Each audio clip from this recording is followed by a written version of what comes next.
Okay, talking about how to start working on breathing to help with pushing during labor.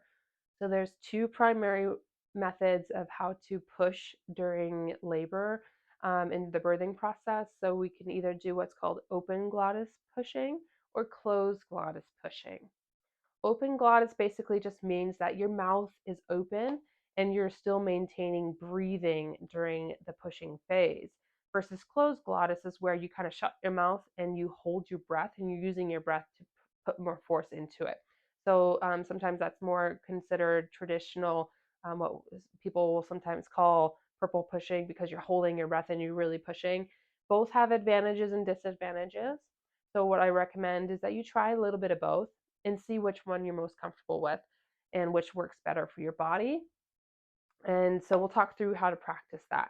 So again, looking at our pelvic floor, these muscles here, to be able to let baby come out of the vagina here, we need to be able to relax and open this area. Obviously, baby can't fit through a standard size vaginal opening, right? So this needs to really be able to open up and let baby descend out.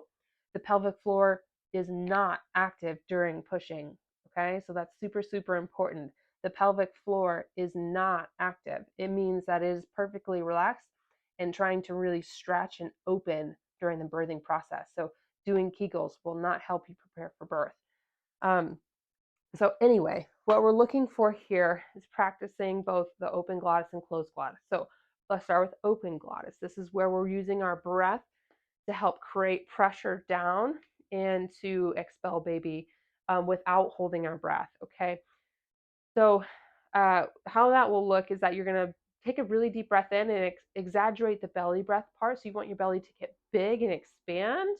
And then from there, you're going to keep that big belly and a hard belly and push down.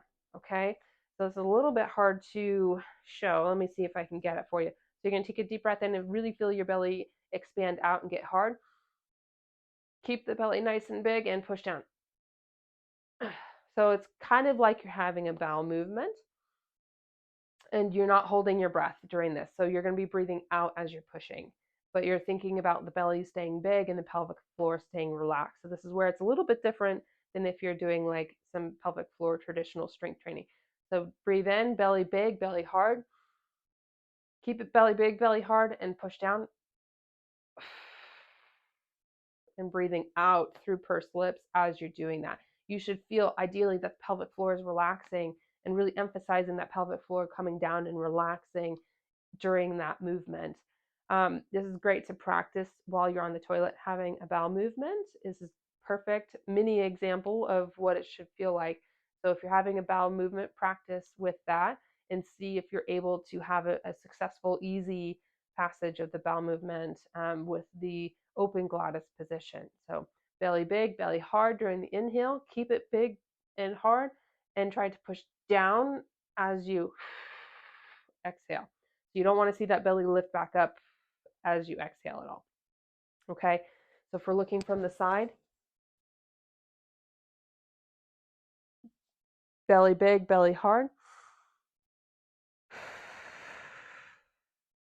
See how my belly stayed out as I was pushing down and the rib cage came down? You should feel a lot of pressure building in your abdomen and pushing down on the pelvic floor. If we're looking at the closed glottis, so again, this is where we're holding our breath and using that breath holding to create a lot of pressure to push baby down, which has advantages in some ways. But how that will look is basically you're going to be doing that same belly big, belly hard, but this time as you're pushing down, you're going to be holding your breath instead of breathing out. So belly big, belly hard. And the end of the breath should come out after you've had your bearing down movement. Okay. So this is where the traditionally will count for you maybe 5-10 seconds and tell you to keep pushing and holding your breath.